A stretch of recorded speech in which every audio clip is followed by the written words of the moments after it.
La escucha activa genera gran valor. Y cuando tienes tú un perfil adecuado en tu consejo, puedes equilibrar las diversas voces, opiniones, para llevar a cabo la mejor decisión para la compañía.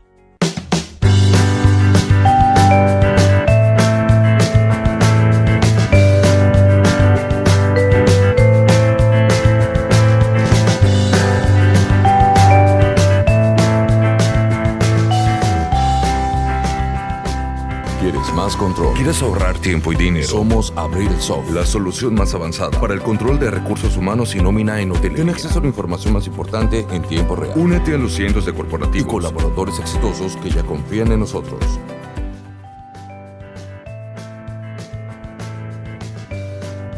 Hoy en Listening Leaders me van a permitir que pegue un salto a la Ciudad de México y que me vaya a traerles a una persona que me da la sensación que es de esas personas que uno conoce en la vida y que se convierte en una buena amiga. Así que tuve la oportunidad de compartir con ella hace un mes y cacho un programa de consejeros en el IPADE, en Ciudad de México. Y hoy les traigo a ustedes a Noemí Cortés, que es consejera profesional independiente allí en la Ciudad de México, para que nos hable de todo este mundo de los consejos. Noemí, gracias por aceptar este reto, este snake attack que dicen aquí los americanos, de aquí te pillo, aquí te mato. Bienvenida a este espacio, Noemí.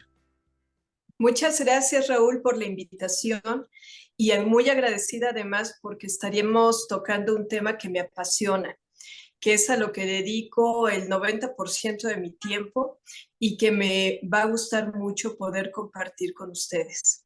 Fíjate que yo hablaba en el... No, el agradecido soy yo.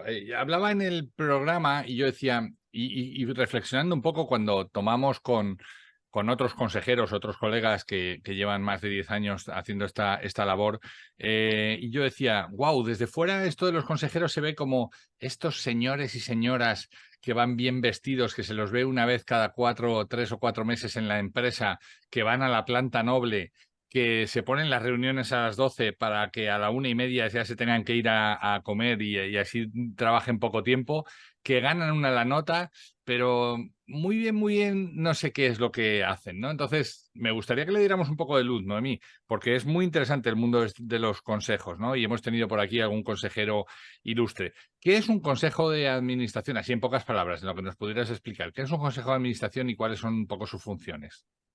Con muchísimo gusto, Raúl. Primero, gracias por la oportunidad. La imagen que mencionas de un consejero dista mucho de la realidad. Gobierno corporativo dentro de una empresa implica la posibilidad de equilibrar los intereses de los diversos jugadores dentro de esa empresa, cuidando ante todo la posibilidad de que haya sustentabilidad y crecimiento en las empresas, y de esta forma se cuidan los intereses de los accionistas. Parte de las herramientas de gobierno corporativo te permite tomar decisiones en forma gremial, y es por eso que dentro de las empresas se establecen diversos grupos de trabajo. El primero, evidentemente, la asamblea de accionistas, que da el mandato al consejo de administración de cuáles son los intereses de todos los accionistas para el cuidado y trabajo del consejo. Posteriormente está el consejo de administración. Y respondiendo a tu pregunta, es el órgano más relevante en función del seguimiento, identificación de oportunidades y establecimiento de estrategia. El Consejo de Administración es un grupo colegiado que se está definiendo desde los estatutos de una empresa, en el cual se trabaja buscando la supervisión del buen manejo de una compañía. En él participa normalmente en su estructura un presidente de consejo, que es el que define los temas a tratar dentro de la mesa de trabajo, y varios consejeros. Hay consejeros de diferentes naturalezas. Hay consejeros que son patrimoniales Y les llamamos así porque representan los intereses económicos de ciertos grupos de accionistas. Hay otros consejeros que en alguna estructura de la empresa tienen también identificados como ejecutivos, que son personalidades que dentro del negocio, aun cuando tienen una función ejecutiva, tienen también la capacidad de aportar experiencias de manera muy activa. Y por último, consejeros profesionales independientes, que son aquellos consejeros que son seleccionados de acuerdo a las capacidades, experiencia y prestigio, y que se les permite participar dentro del consejo con voz y con voto. Esto implica que los consejeros profesionales independientes, que tienen como primer encargo el cuidar los intereses de todos los accionistas, van a tener la responsabilidad también de equilibrar las decisiones. Junto con los consejeros patrimoniales y los ejecutivos, mantener votaciones que permitan realmente hacer una reflexión, hacer un análisis con profundidad antes de tomar decisiones. El Consejo de Administración también, por las diversas circunstancias del entorno, Raúl, se hace cada día más importante y su trabajo es muy extenso. Lo que comentabas ahorita de esos consejeros bien vestidos que llegan cada trimestre a la compañía, realmente ya no está apegado al funcionamiento de un consejo que sea efectivamente adecuado. El consejo se acompaña de otros órganos de apoyo, que son comités de apoyo. Entre los que te puedo mencionar que son los que en varias legislaciones se observa como obligatorios para empresas públicas, está el Comité de Auditoría, el Comité de Prácticas Societarias. En algunas empresas, por la diversidad de negocios, se hace también importante tener comités que estén enfocados a la estrategia financiera y a la estrategia de negocio. Hay algunos comités que son exprofesos de acuerdo a proyectos particulares. Incluso puedes tener grupos multinacionales en donde se establecen ciertos comités que están haciendo la observación particular de los riesgos por cada región. Yo te diría que adicionalmente a las bondades de tomar una buena decisión bien informada, con personas de amplia experiencia, también implica la posibilidad de compartir responsabilidades. En empresas que están apenas en un desarrollo y una madurez muy temprana, se tienen, por ejemplo, algunas figuras como administradores únicos. Y es, yo creo que una de las figuras de mayor riesgo y de mayor soledad, porque las decisiones terminan siendo tomadas por una sola persona, con un juicio particular de acuerdo a sus capacidades, que pueden ser muy grandes y extensas, pero nunca se compara al trabajo en equipo y a la suma e inclusión de diversas capacidades y experiencias. Sí, experiencias Eso te... y conocimientos también, e incluso de voces que vienen de distintas industrias, entiendo, ¿no? Sí, y tocando un poquito el tema de diversidad, Raúl, justo lo que acabas de mencionar, la escucha activa genera gran valor. Y cuando tienes tú un perfil adecuado en tu consejo, puedes equilibrar las diversas voces, opiniones, para llevar a cabo la mejor decisión para la compañía. Incluso cuando se tiene que aprender, porque también es posible que existan errores al tomar una decisión, también te permite reaccionar rápidamente para evitar que haya un impacto grande en estos errores. Y eso hace que se genere gran valor de calidad para la empresa, para los empresarios y para el personal y todos los terceros interesados en el negocio. Déjame que haga una recapitulación, Noemí, porque has contado en la historia de lo que son los consejos y todos los conceptos muy rápidamente, muy bien explicado, pero básicamente entonces yo me quedo. Déjame que, si soy capaz de entenderlo yo, lo entiende cualquiera de nuestros oyentes. Mira, por un lado están la asamblea de los accionistas, que son los dueños, dicho en mis palabras, ¿no? Son los dueños que se juntan y dicen, tenemos un tamaño ya suficiente, tenemos una organización ya suficientemente grande como para que no podamos estar encima de esto, para eso tenemos unos ejecutivos que son los que llevan el día a día. Pero mientras tanto, vamos a organizar un consejo de administración que es el que se encarga de tomar nuestro mandato y supervisar, en palabras tuyas, hacer seguimiento, encontrar oportunidades y definir la estrategia o ayudar a definir la estrategia a todo el equipo de dirección. Y a partir de ahí están los consejeros, ¿no? Entonces nos decías que hay los que tú has llamado patrimoniales, que en España también se llaman dominicales, porque son los que tienen el dominio. Los ejecutivos de la empresa, que en ocasiones también forman parte del consejo y aportan esa experiencia, y luego los consejeros profesionales independientes. Yo quiero que nos paremos un poco en estos, ¿no? Porque ¿cómo se llega a ser, Noemí, un consejero profesional independiente? ¿Qué hace falta tener para qué capacidades o qué cualidades o qué aptitudes o actitudes tiene que tener alguien si quiere ser un consejero profesional independiente?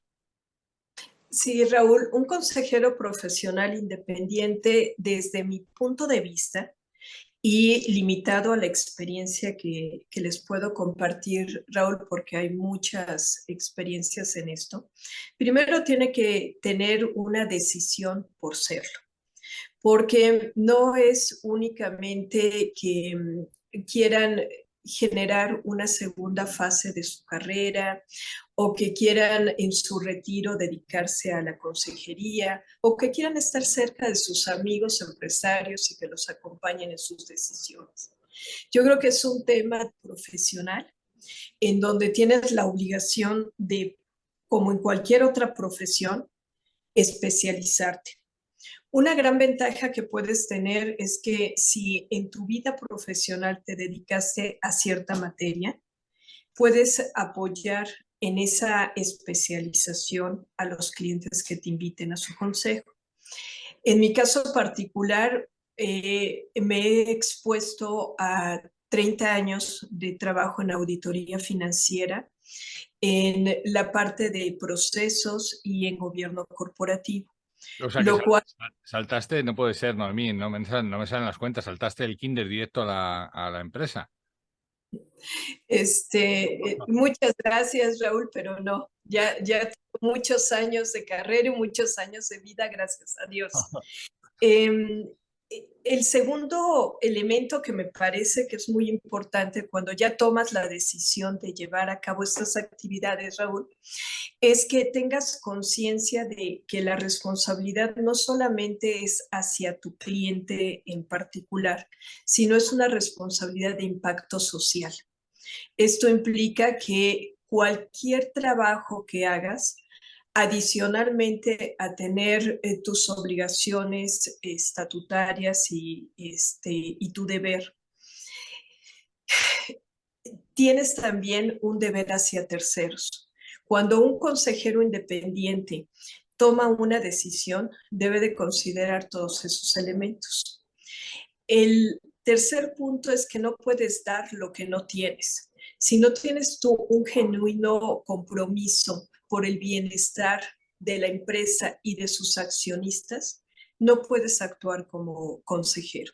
Debes de tener realmente un interés en que todo lo que estés trabajando tenga un bienestar y un fin adecuado para la empresa.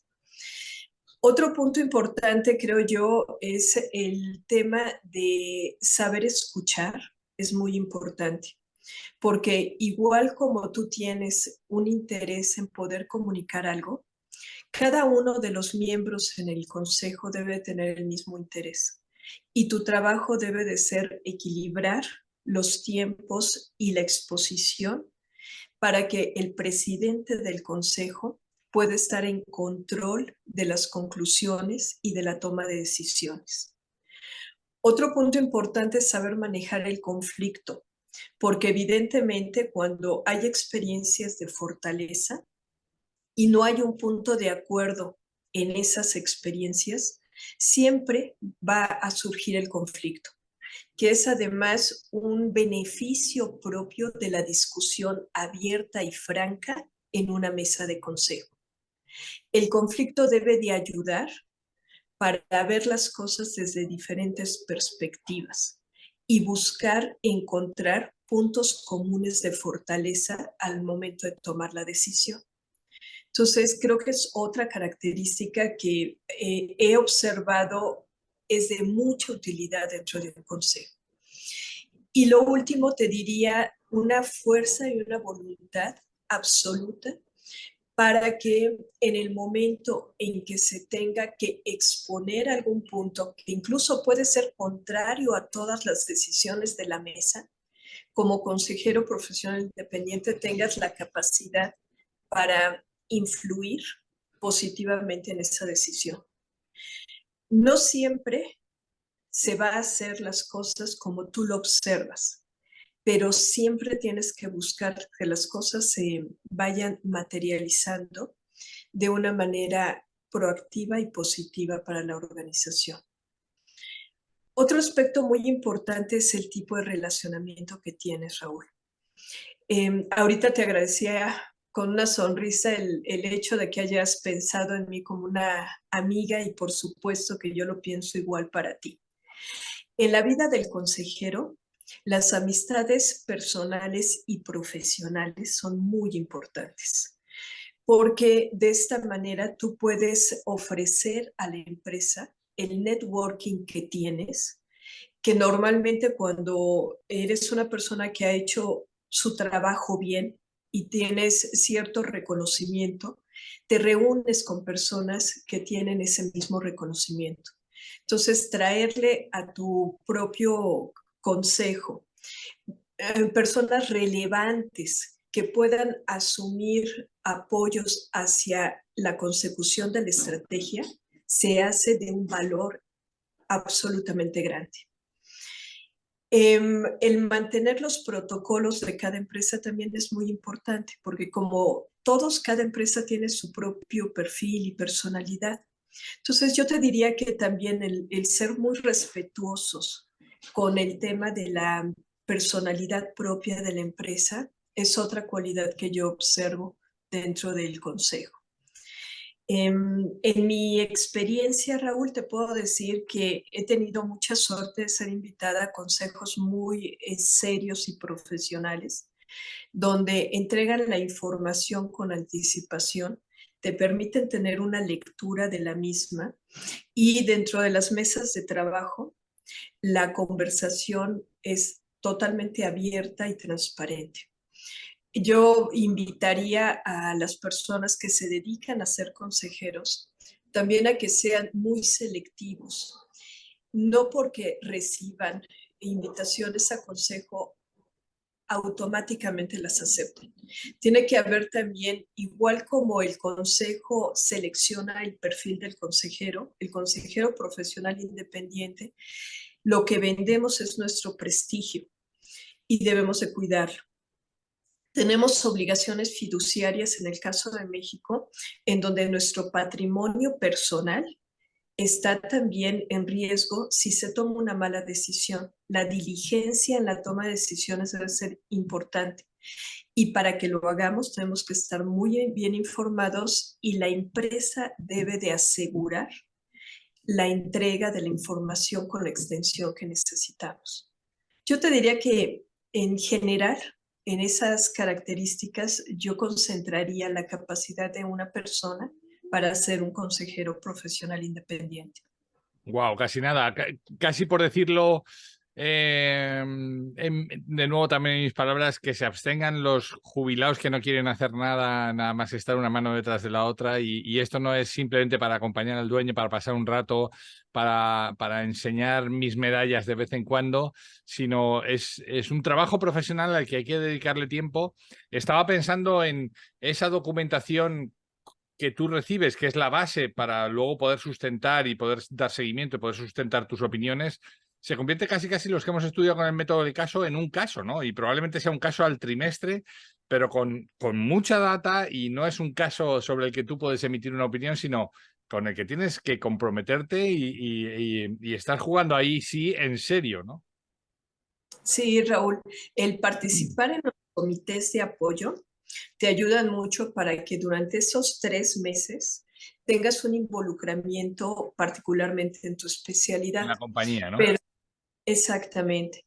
Pero en la compañía y en la especialidad, porque si estás en mi caso, por ejemplo, comité de auditoría, tengo la posibilidad de obtener información directamente del auditor interno, solicitar reuniones con el auditor externo, dar seguimiento a todos los documentos que se publican hacia mercado, el tener la posibilidad de hacer reevaluaciones mensuales de los riesgos y su gestión.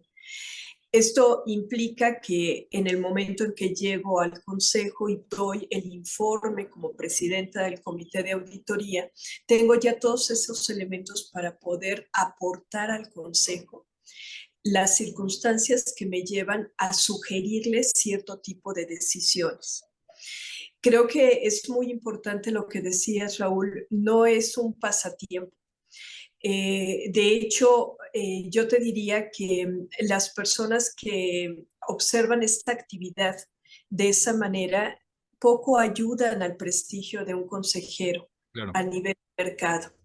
Creo que, como bien lo dijiste tú, que eres más directo que yo, abstenerse es también jugar a favor de tu país y de las empresas que están tratando de generar desarrollo económico. Creo que es muy importante que en la información seamos también muy claros qué es lo que queremos para que la comunicación con el director general y con el equipo de directores que tiene sea muy eficiente. El consejo no está únicamente para supervisar al director, también estamos para poder aportar todo el apoyo que requiera la parte ejecutiva para realmente materializar la estrategia. Entonces, creo que también es una responsabilidad de parte del consejo el mantener esa buena comunicación con los diferentes niveles de la organización. Me interesa mucho y lo debatimos en el programa y creo que es bueno que también lo escuchen nuestros seguidores, nuestros oyentes, cómo este rol del consejero independiente hace de contrapeso en empresas, por ejemplo, familiares, ¿no? En donde hay un importante peso de la familia, que probablemente además está la figura del fundador o de los fundadores, y de pronto nadie les tose, nadie les lleva la contraria, nadie les da un punto de vista discordante, nadie levanta la mano y dice, oiga, tendríamos que dar una vuelta mejor a esta decisión porque nos puede conllevar este tipo de consecuencias. Y sin embargo, un consejero independiente sí que puede hacerlo. Es más, no puede, debe hacerlo, está en su rol, ¿no? Sí, las empresas familiares son una materia muy particular, Raúl. No necesariamente coincido con algunos de mis colegas en donde consideran que la parte corporativa en una empresa es mucho más relevante. Yo creo que la empresa familiar nace de los valores de sus fundadores y es un nacimiento natural, espontáneo, en donde la familia o las familias, pensando en varias generaciones, tienen el involucramiento absoluto porque son los valores que viven en la familia. Cuando tú tienes una familia empresaria, eh, tienes que definir con ellos si es una familia empresaria o es una empresa familiar. Hay una diferencia muy grande en los liderazgos cuando haces esta distinción.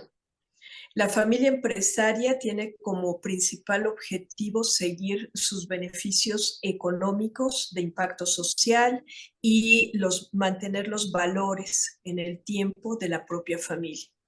Una empresa familiar es aquella organización o entidad que se establece con un fin particular también de tener evidentemente crecimiento económico en el capital de la familia, pero que no necesariamente es una empresa que se mantendrá en el paso del tiempo. Sí hay otras oportunidades en donde se pueda invertir y sustituir. Dicho esto, te diría que al momento en que una empresa familiar toma la decisión de institucionalizarse, es por varias razones, pero principalmente por crecimiento. Ya tú lo decías, somos los accionistas y ya se nos sale de las manos el poder ordenar todo y llevar a cabo una operación eficiente. Número dos, porque por la edad de las generaciones se tenga que hacer un plan de sucesión hacia nuevas generaciones de la familia. Y número tres, desafortunadamente, porque puede haber riesgos tan grandes que no vayan a permitir la sustentabilidad de la empresa si no es institucionalizada. Temas de tecnología y digitalización, temas de conocimiento de mayor profundidad para estrategias fiscales y financieras, la obligación porque requieren financiamiento y los financiadores, fondos, etcétera, están solicitando que haya esta gobernanza ordenada dentro de la empresa. El consejero profesional independiente tiene la obligación de apoyar y acompañar en esa parte de institucionalización con la supervisión de buenas prácticas en gobierno corporativo, con la colaboración de su opinión en experiencias anteriores donde han podido hacer esta institucionalización, pero también tienen la obligación de ser la persona que pueda enfrentar el equilibrio, que lo vimos también en el curso, de ego y de poder, Raúl. Cuando tú eres fundador, has hecho un negocio, es sumamente exitoso el negocio, tienes fórmulas que en el pasado te han funcionado, es muy difícil escuchar que ya es momento de tu retiro y además no solo escucharlo, sino observar que evidentemente tus fórmulas del pasado no necesariamente son las fórmulas del nuevo mercado o del comportamiento de tu consumidor. Cuando está esta persona fundadora en esta situación, normalmente se dificulta todavía más, Raúl, porque el fundador no tiene decidido qué va a hacer cuando se retire. Ha nacido, ha vivido y sigue viviendo de la empresa.